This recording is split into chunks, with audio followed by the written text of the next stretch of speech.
The legend that is Jimmy Tarbuck is once more returning to the Midlands. He joins me on the line now. How are you doing, sir? Yeah, I'm doing fine, thank you. I wasn't too well at one time. I got one of these, things, but I've had the injection and I'm feeling a lot better. Good stuff. Glad to hear it. And, of course, constantly out on the road. It is the Jimmy Tarbuck way, entertaining the masses with a million and one stories to tell. Well, it's just that I still enjoy it. And the minute I stop enjoying it, I will stop doing it. But now, this is about 61 years I've done it for. Whether it's the celebrities that you've met and worked with along the way, the comedy you bring to the stage, there is always something that we can share that the audiences will not have heard before. That's the amazing part, isn't it?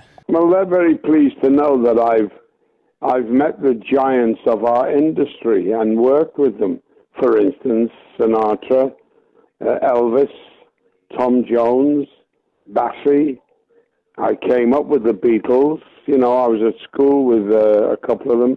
So, yeah, it's been very, very enjoyable. I know that, when you talk about these people, it's all done out of love. I mean, your time with the Beatles, I mean, you were mates first, entertained the second, but still, just really all worked together from the time that Liverpool put itself on the map. Well, they started off in Liverpool as a good rock and roll band.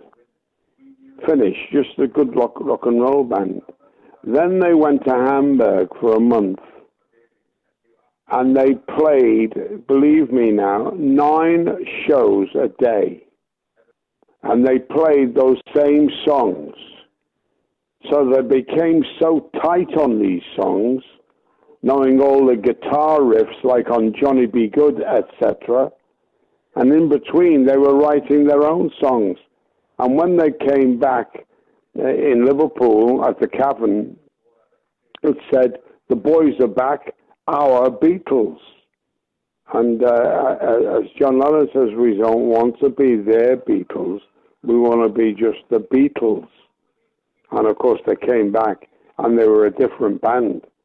They were much tighter and good and of course original. And the rest is rock and roll history. Well, it's music history. If you figure this out, Jason, you play tunes on your radio program. The people who changed music were Bing Crosby, not a shadow of a doubt, Frank Sinatra, Elvis Presley, and the Beatles. Changed it. And they've been marvellous and entertaining. All those people. Absolutely. You could put any of their records on your program, and I might include Tom Jones there. He's the best at the moment. He sings better than anybody. But that's life. And it's the raw talent, isn't it, that's there. And it's a craft, isn't it? It's like you with your comedy. It is something which has been honed over more decades than you'd make out to remember, but it is absolutely perfect at the timing, whether it be in the voice singing or bringing humour to the stage. Well, it's like everything else. I would say it's like certain footballers who like to play football. When I was a kid, Wolves were a big team with a man called Billy Wright, captain of England, and because he enjoyed playing. Certain cricketers, certain boxers. You work it out, and I might add, and I'll flatter you here, certain disc jockeys that enjoy their work, and I salute them. Absolutely. So when it comes to your work on stage, what can we expect from an evening with Jimmy Tarbuck, Sunday the 3rd at the Stafford Gatehouse? Well, it's 9 minutes at least. I do 2 acts, but I tell them it's their show, not mine.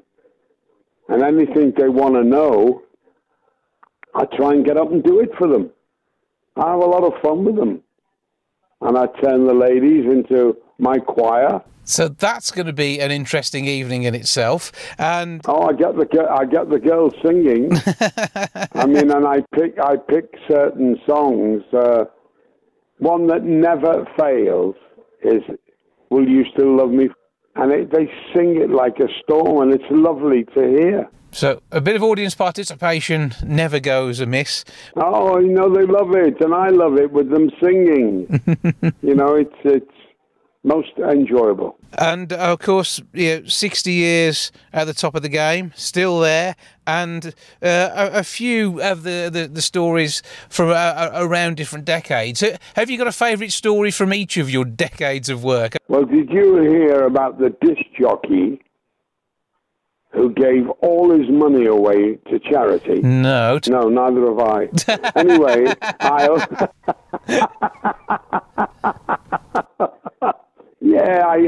just do what they ask me to do, and I tell them about tales. I've been dumbstruck 3 times in my life meeting people. Mm-hmm. Our late Queen, she was absolutely a delightful lady, delightful. And I did about 15 royal shows that were very exciting to do.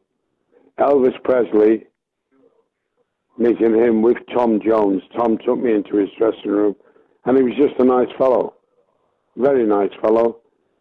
And of course, the great Frank Sinatra. And I'm sure we're going to get some interesting tales around there, and probably some stories of your time at Sunday night on the London Palladium as well. Most definitely. That totally changed my life, that show, because it's, without a doubt, Jason, it's the most famous theatre in the world.